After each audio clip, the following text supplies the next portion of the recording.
Hello viewers, we meet again in the discussion about the power of the mind. If in the previous video we discussed the difference between the brain and the mind, so for now we will discuss how the mind works.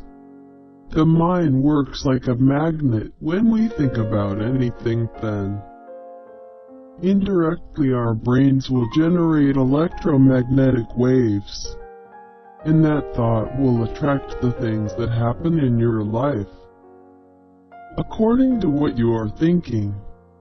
If you think about unpleasant things, then next time you will find unpleasant occurrences too coming into your life.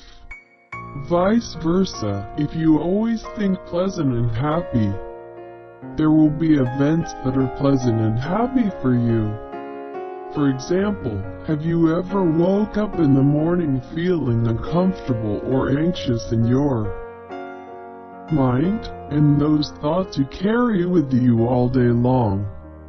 Then on that day, unpleasant things happen. For example, suddenly your computer cannot turn on, or the data on your computer that you worked on last night is not saved or lost, or other events. For example, you when walking suddenly fell, etc.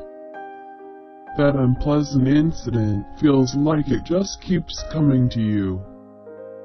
Or the opposite event, when you wake up in the morning, your body feels refreshed and your mind happy, because your mind is happy that day. Then suddenly you get a meal invitation from your friend. The pleasant events of that day come your way. It happens because your mind has attracted negative or positive things.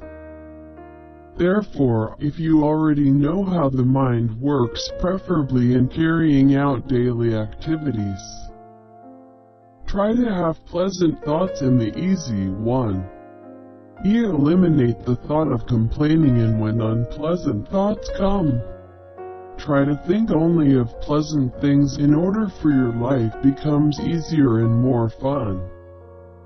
Alright, that's all for this discussion. See you on the video about the power of the next thought.